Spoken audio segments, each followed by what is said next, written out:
I got my APA renewal email actually today. Some of you may have as well.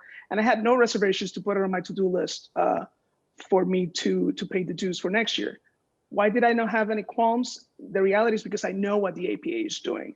I know what we are doing. I have been uber involved over more than a decade, but the majority of our members do not know what the APA is doing. So in order to work towards mental health equity for all, we must first start by internally improving our communication with our members in a transparent manner, and also ensuring that we remain accountable to our membership.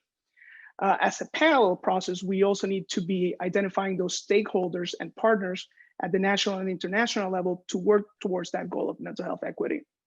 As a concrete example, I will tell you that in 2014, together with our now President-elect, Dr. Vivian Pender, when we were co-assembly people, we drafted an action paper requesting that the APA become a non-governmental organization at the UN, an NGO.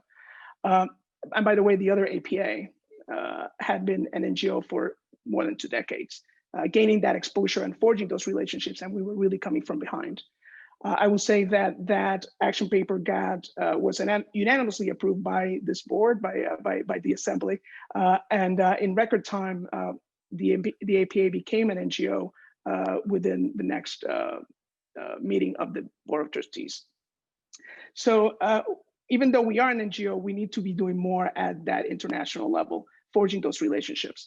A part of my slogan is, and you've heard it before when I ran last year for Speaker-elect, time to act, advocacy, communication, and transparency. And we have to do more as an organization, and I look forward to doing that if you so choose me as your MER trustee. Thank you.